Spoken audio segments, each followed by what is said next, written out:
hotter than Bond, cooler than Bullet. Rated R. If you want to see Shaft, ask your mama.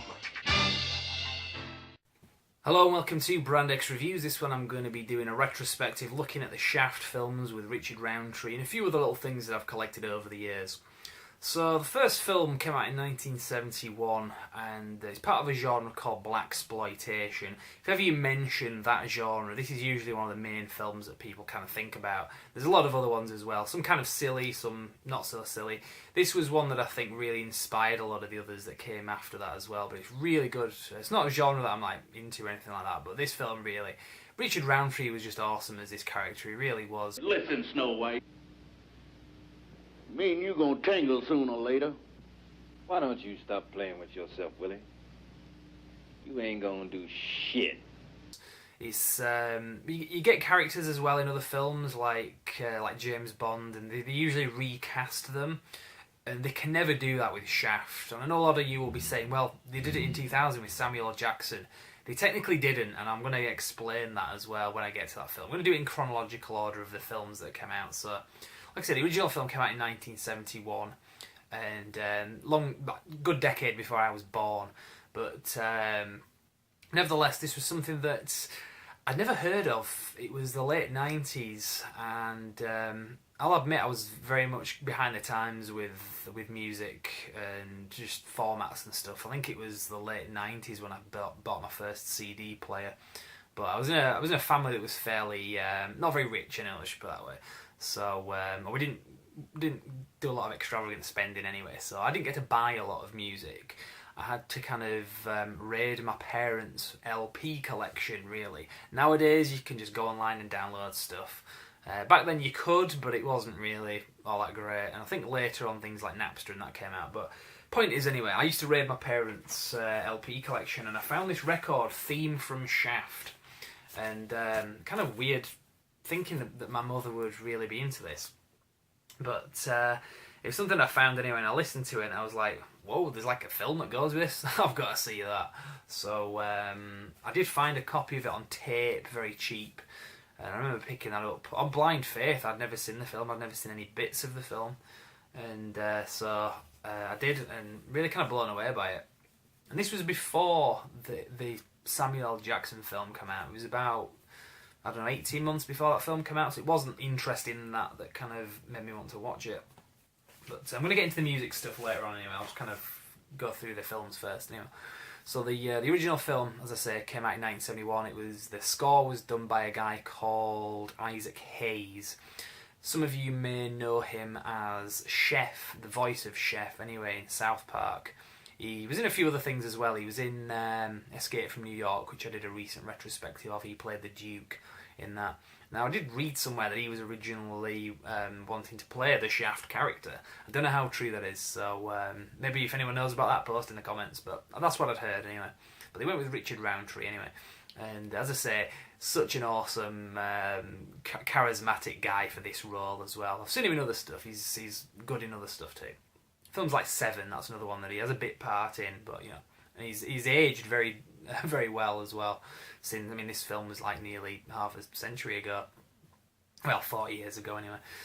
But anyway, so I bought the film on tape, and at the time, this was the late 90s, it was very difficult to get certain films. The sequels, I really tried hard to get hold of them, but Amazon did exist back then, but it's not like it is today. And like I say, back then I didn't have a lot of money, I was very skint, so I never managed to buy them originally. It wasn't until they were aired on Sky, on one of the channels, TCM, Turner Classic Movies, and I managed to watch them on there. So the year later, in 2001, they did release these on DVD, and by then I started to come into a bit more money. I'd got like a decent job and everything by then. I was kind of 19, something like that. So I bought a DVD player back then, which were fairly expensive, but also the box set as well. Now this is a really nice box set. You get the three films, obviously. Shaft's Big Score, which came out in the cinemas, originally in 1972, so that was a year after the original film.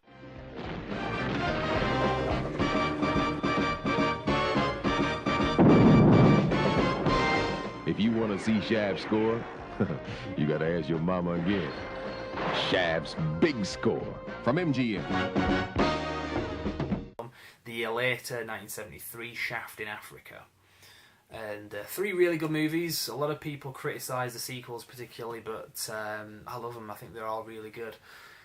Now, the extras on this are fairly lacking, to be honest. The latter 2 films have the original trailers for the respective films. The original film has got a feature out in it, which is quite nice to watch.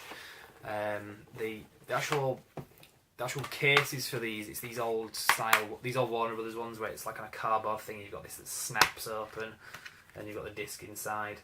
Now, the disc is double-sided, but it's not one of those where you have to flip the thing halfway through the film. It's double-sided because on one side you've got the square picture, the 4:3 aspect ratio, which is pretty much redundant nowadays. But it doesn't do the film any harm anyway. Just put the disc in, it plays. You can play it in widescreen for all 3 films, which is great. To say it's an old box set anyway. And the quality of these was pretty good. I've never felt a need to upgrade to Blu-ray. And I mean, the quality of the films themselves anyway were, it wasn't like 2001 Space Odyssey or anything like that for the time. So, but it is very good anyway, so I didn't feel a need to upgrade. I'm not aware on Blu-ray if there's any bonus, advantage to getting these in terms of extra features. So, the first 2 films were directed by Gordon Parks, and he makes cameos in the original 2 films. In fact, he even makes a cameo in the 2000 film with Samuel L. Jackson. You can look that up. It's what the bar scene, you kind of see him, he's referred to as Mr. P, as in Gordon Parks, that's his last name. The third film was directed by a different guy. It was John Guillermin, or Guillemin. Now you're gonna get it.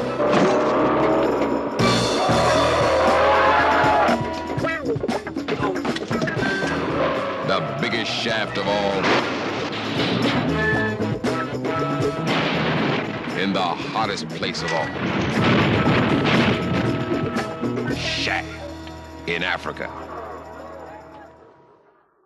Yeah, 3 solid, great films. Now, what else was I going to say about these? That's pretty much it, actually. I'll leave it at that. The music on these films, as I said, the original film was done, the score was done by Isaac Hayes, and I do own the theme on LP. I also own an alternative one as well, which I got from a friend that used to work at a charity shop, got me this. And the B-side that's on this one that my parents owned is Cafe Reggio's, you can see there, which is on the soundtrack album, so you will have heard that if you own the soundtrack. This one has Ellie's Love theme, it kind of says in the bottom corner there, if you can see that. And this is a foreign one as well. It's a nice little collector's item anyway. It's not in brilliant condition, it's got some kind of writing on it there as well, which shouldn't be there, but still very nice. Now the actual soundtracks themselves I own on CDs, so I did catch up with the 1990s in my music collections anyway, let's just put it that way. This is the soundtrack album for the original film. It's done by Stax Records, and 70 minutes long. It's 15 tracks on it altogether. And it's got the original theme by Isaac Hayes, obviously, and it's mostly his score album. He did the whole album from start to finish. There's a couple of songs like Soulsville that do have vocals in them as well, and Do Your Thing, that's another one. That is a very long song. That's like 20 minutes long. You can see the track list there. You can kind of zoom in on that. Maybe I'm going to pause that, I don't know, so you can read it. I do have a bootleg soundtrack for Shaft's Big Score and Shaft in Africa. Now, this is bootleg, it's got 7 tracks on it, and it's barely worth really mentioning, but the actual songs that are on there, there was O.C. Smith, which was a singer. It did the sound, well, the couple of songs anyway, for the sequel, Shaft's Big Score. The main theme is called Blowing Your Mind, and then he did another one called Don't Misunderstand as well. The Blowing Your Mind song is pretty much like a remake of the original Shaft theme. It's kind of lyrically, it's, kind of bigging up who Shaft is. Who is the man kind of lyrics to it. The soundtrack to Shaft in Africa was done by a guy called Johnny Pate, and he did the score to that, and there was a song by the Four Tops, who were a really great band from, I think, the 60s, maybe even 50s, I don't know. They did My Girl, the song My Girl, quite famous for that. And the name of the song they did for Shaft in Africa was Are You Man Enough? And it plays at the beginning of the film. So the music in all three films is excellent. Now, you can buy limited edition versions of the soundtracks, full albums for each. I don't own those, they're quite expensive. I got this bootleg thing years ago, like I say, it has selected tracks. If you can pick up the soundtrack albums, great. I'd be quite jealous, to be honest, because I'd like to own those for my collection. So Johnny Pate, the guy that did the score to Shaft in Africa, also went on to do the score for all 7 TV movies, which I'm going to get to in a moment. While we're on the subject of music, anyway, there was the 2000 film as well. There was Isaac Hayes returned to do the theme, kind of re-recorded it, and there was a music video as well, the theme from Shaft. And that is on the soundtrack album. It's got a few subtle differences, but it's pretty much the same. R. Kelly did a couple of tracks for this as well. The most memorably, there was Bad Man, it's called. That one was played a lot at the time on the music channels. I seem to remember you couldn't flick through the music channels without finding that on at some stage, any one time. It would probably be played on the music channels. It's long since been forgotten about, though, I think. He did a couple of songs for this album. There was also Alicia Keys and Outkast. So again, this was 2000, so they were quite big at the time. But it's a really good album, actually. I do like this. I don't own the score soundtrack. There is one, but it's limited edition. I can't remember how limited it is, but I've seen copies on Amazon and possibly eBay, and from memory they were about 20, 30-ish pounds. So that'd be like, what, $20, $40, something like that if you're in America. Now, David Arnold did the score to this film, the Samuel L. Jackson one.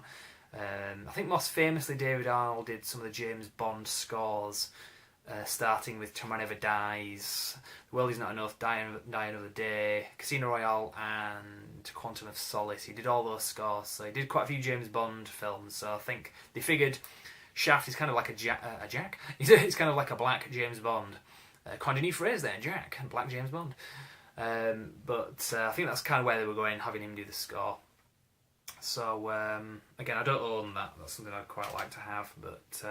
There was also I bought this as well when it came out, the theme from Shaft, the single, which is pretty much what's on there. But I bought this before I bought this, that's why I've got them. So that's the music anyway. There are a few other CDs out there, compilation albums. From my point of view, being in the UK, you have to get them imported, and they can be, again, around about £20, something like that. And there's one called The Best of Shaft, which... It's got selected tracks from the films and also the TV series. Johnny Pate, like I said, did the Shaft in Africa score and the TV series score. I think it's got a few bits and pieces here and there. I don't think that's got anything from Shaft's big score on it, though, for legal reasons. I think the people that did the soundtrack to that were on a different label or something, I don't know. But there's other stuff as well. If you just put like Shaft soundtrack in Amazon, you'll find a few different versions, different collections. But all good anyway. So those are the films, that's the music. Now what I'm going to get onto is the TV series, which was done in 1973 and then kind of went over into early 1974, the original air dates. So to put that into context, the original films came out a year apart, so Shaft 1971, Shaft's Big Score 1972, and Shaft in Africa 1973. A few months later in 1973, after Shaft in Africa came out, the TV series aired, or started to air anyway. I think they showed one episode every 3 weeks, and I say episodes, these were more like TV movies. They were about, well, they would have been an hour and a half with adverts, but without adverts they're about 1 hour and 13 minutes each. Now, you can get these on DVD in the USA only, and it does kind of market them as the TV movie collection. Now, there's a few reasons I hesitated buying this. Obviously, it's USA only in terms of that's where it comes from. Region-wise, I wasn't so sure because it did say on eBay when you look at these multi-region, it says it's region 0, so playable in all regions, in all zones. But I didn't quite trust it. I mean, I've been burnt before and stuff like this. It does say on the actual thing as well, not authorised for sale or rental outside the USA as well. So the guy that sold these probably shouldn't be doing that, because it was in the UK, I think, where I got these. So I took a bit of a risk buying these because they're quite expensive as well. It was like £40 or something like that.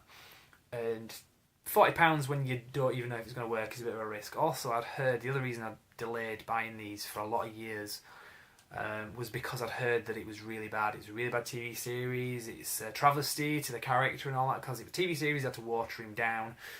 No swearing, no action. Well, action, violence, whatever. That's what I'd heard. I'm not saying that's actually the case. But I really was put off by everything I'd heard about this. And this, like I say, was released in 2011 in the USA. But recently, I thought, bollocks to it. I want to do a retrospective. I want to do this video. So I'm going to take a chance and buy this. It works. On a normal Region 2 DVD player, it works fine. Now, there may be some out there that are strictly Region 1, because there are some out there that did say this won't work on any other players other than in the USA. But if it says on it, it's Region 0, it should be. You should trust it, really, because mine does work. So there's 7 episodes, 7 kind of TV movies. They're very good, like I say. I'd heard bad things about this, but watching it's really good. And Richard Roundtree's character is very much the character you saw in the films. You just don't get to see him swear, and there's no kind of blood or anything like that. There is a bit of action in this. There's it's not very kind of like Columbo. It's not, what's the word I'm looking for, mellow. That's what I was worried about. But, you know, Shaft does have his moments where he gets kind of pissed off as well, and there's quite a few bits like that in the series. So I was watching, I was thinking, well, what were all the naysayers talking about? It's actually quite good. Plus, Shaft is supposed to be a cool character, so to see, I mean, you know, Bullet, Steve McQueen's character, you didn't see him kind of like saying, you know, come on, motherfucker, and like, you know, blowing people's heads off where blood's like splattering out. I mean, they were shooting him and stuff, but it wasn't like gratuitous or anything like that. You can have it where he's kind of mellow kind of thing, and it still be cool. And that's the essence of being cool, in my opinion. So I'm kind of going off on a bit of a rant now, but that's my opinion of it. Did you also know that a few days after his acquittal, he was found murdered? No, I didn't know that. I'm sorry. I'm truly sorry that such a thing would happen. You're sorry? 7 TV movies. I'll give you a typical example of what these are about, because again, the subject matter itself isn't exactly daytime TV stuff. I mean, you'll have characters where the subject matter, you're dealing with things like characters that are like traumatized because they've been raped and stuff, and it doesn't mince words. It's not like she's traumatized because somebody took advantage of her. They say she's like traumatized because she was raped. So again, to say that this is really kind of tame, maybe in comparison it's tame, but it's still very good. So again, just a typical example of one of the plots in here. The first one is called The Executioners, and I thought it was a really good episode. That was probably one of the best ones, where you have these judges, retired judges, that are all kind of get together in a conspiracy to pretty much undermine the legal system. So if somebody has been found innocent that they believe is actually guilty, and because they've got a good lawyer or something, they will then kidnap this person after they've been found innocent. Along with their legal counsel, they'll kidnap them as well, and then they'll subject them to their own sort of secret trial, and usually find them guilty, as that's kind of what they're going to do anyway, and kill them, and then dump the bodies or whatever like that. And Shaft kind of investigates it and gets to the bottom of it, and he ends up in one of these trials as well, and manages to kind of get out of it. And you know, it's a really good episode. It was kind of like the Clint Eastwood film, the Dirty Harry film, Magnum Force, very similar kind of thing to that. There's a few other ones as well. You can look up the plots of these. I'm not going to do itemise each episode. There's one called The Killing. There's Hit and Run, The Kidnapping, Cop Killer, The Capricorn Murders, and The Murder Machine. Really good episodes. I definitely recommend this if you're holding out buying this or watching it because of what you've heard of it. Give it a chance. I liked it. So as I say, that's Warner Brothers from the Archive collection. So yeah. Obviously now, the last thing that came out was just called Shaft in 2000. I heard originally it was going to be called Shaft Returns, which I think would have been very confusing because I'd heard this was going to be a remake, but it's not. It's got Richard Roundtree in it as reprising his role, and he's known as Uncle Shaft. He's Samuel L. Jackson's character, his uncle. You're too hot, man. You gotta step off a bit. Got milk? Yeah, I got the milk. So it was a film. It was done by John Singleton, who did Boys in the Hood from, I think it was 1991 that was done, and also he went on to do films like Too Fast, Too Furious, which is probably my least favourite of that franchise, and also what was the other one he did? Four Brothers. That was a good film with Mark Wahlberg. So I like this film. It got slated in more recent times. I think it was liked originally when it came out, but in more recent times it's kind of seen as being a bit rubbish. But as I say, it was quite good. Samuel L. Jackson was really good for the role as well, because similar kind of presence to Richard Roundtree as well. But other than that, I don't really have much else to say about this. The extras that you get with this, I don't know if there's any advantage to having it on Blu-ray, but there's a featurette and there's a couple of music videos on here as well. Now, something I want to mention about this, you might notice this sticker on here, it says special offer. There's an interesting backstory to my DVD of this. You may have seen in some of our reviews we mentioned this guy Topher, who stole some of our DVDs. I say our, there was me and there's the core that do reviews for this channel. And this was one of the films that Topher stole off me. And this was the one that actually rumbled him, because there's a reason I'm telling this story as well. It is relevant for the retrospective. This is a one disc thing, and something that I got free with a magazine, it was DVD Monthly back in 2000, was this bonus disc. And on it you've got movie trailers, clips of the film, which obviously if you've got the film kind of irrelevant, never before seen B-roll, so that's just stuff that they've like filmed kind of behind the scenes. There's cast interviews, part 1 and 2, and there's the Armani fashion show video, because Armani did the wardrobe for this film. It's pretty prevalent throughout the film. The stuff that these guys are wearing are like really nice clothes, like to a point where these kind of characters wouldn't really be wearing those kind of clothes on a cop salary, for example. It's got that same slick look with that Armani stuff. But as I say, rewinding a bit, I had this disc and I'd kept it in here, and this guy who was friends with us called a Topher was stealing our DVDs. DVDs had started going missing. The core had about 30 odd box sets and individual DVDs, and also a couple of games as well missing. And Topher, every time when we were friends with him before we rumbled him, he wouldn't go into this computer game shop that sells second-hand DVDs and games. And we had this theory that like maybe he's been stealing the DVDs and selling them there. And I thought, well, I'm kind of pissed off that my copy of Shaft has gone missing, because there was this really rare disc that I put in there. Like I say, it doesn't even say on the thing, extremely rare. So I was kind of pissed off that this was gone.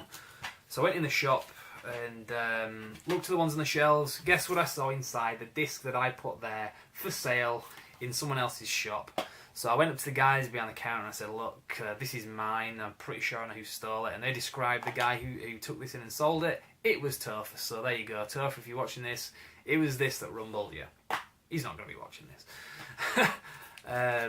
But yeah, so I got this back. I was really glad, because it's a video CD, is this, and it doesn't play on normal DVD players. You can play it on a computer though, and I might even, if I can maybe integrate some clips from this into this video, I will do so.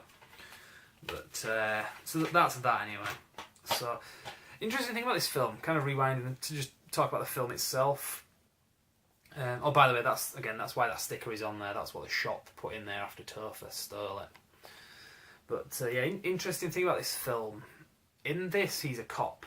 He's not a private detective like the original Shaft was. Yet the lyrics in the song are, who is the black private Dick? Dick doesn't mean Willie, it means detective, by the way, just in case people don't understand that. Who's the black private dick that's a sex machine to all the chicks? You're damn right. Yeah, he's not a private detective, so even when he's kind of resigned, he's still not a private detective. He's just kind of a guy on the streets with a vendetta. But that's kind of one thing I don't like about the Shaft film, the remake / sequel. It's very much... It's kind of dumb, to be honest. A lot of the bits in it, they have this character played by Christian Bale, and they go all the way through the film. Everything that happens does so because they want him to go to trial, and go through and be found guilty. Yet right at the end of the film, spoiler alert by the way, just as he've managed to get him to court to face trial, the mother of the guy that he killed, that he's on trial for, shoots him. So now she's going to have to go to jail for murder. Pretty dumb, really. I mean, she might as well have just done that at the beginning of the film.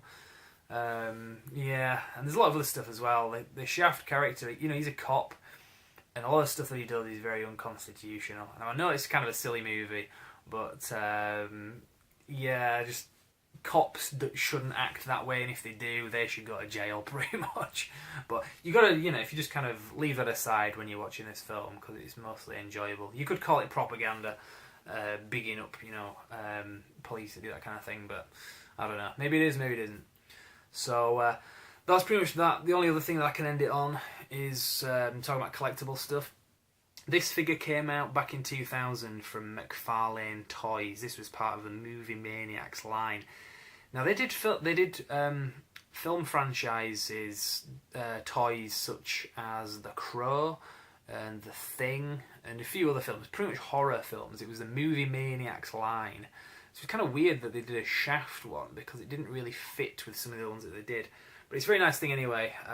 Let's have a look at it. So it has glasses that you can take off and on like that. So have a close up. The facial likeness is pretty good, especially when you do like a profile view as well.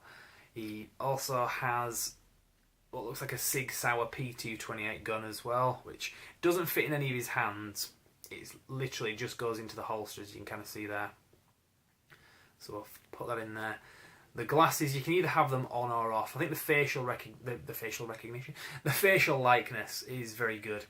So if you don't want to have the glasses on, you can put them in his hand, and he kind of holds them pretty well like that. If you want to kind of have it stand like that, but then again, it fits on his head quite well. If you don't drop the things on the floor, you can fit them on like that, and it looks pretty cool. So it's very nice on the shelf. The material that they use for the leather jacket is kind of rubbery and kind of set.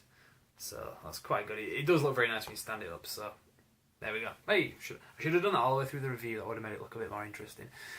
Anyway, that's pretty much my retrospective. I don't really have much else to say. So I think I've covered a lot of the stuff that I've collected over the years. As for other stuff, they're never going to do a sequel. It's 14 years ago since the last one, and I think Samuel L. Jackson has, in recent times, kind of said that he wasn't very happy with it for whatever reason. But still, good film. All great films. And the TV series, I'll just say again, if you haven't seen it, try and get hold of a copy of it. If you're in the UK or outside of America, it does say it's not authorised for use, but, you know, if you get hold of a copy, it should work just fine, so I would recommend it. Anyway, that's my retrospective. I think I'll just leave it there, so thank you very much for watching. The website is brandxreviews.com, and we will see you for the next review, retrospective news video. The website, also you can view the YouTube channel via that website as well. So there's also a Facebook page, so check those out, and we will see you next time. Thank you very much for watching. Shaft's his name. Shaft's his game. Hey, man, I don't know no Ben Buford. 20. Oh, that Ben Buford. We're gonna take it out of your ass, pimp.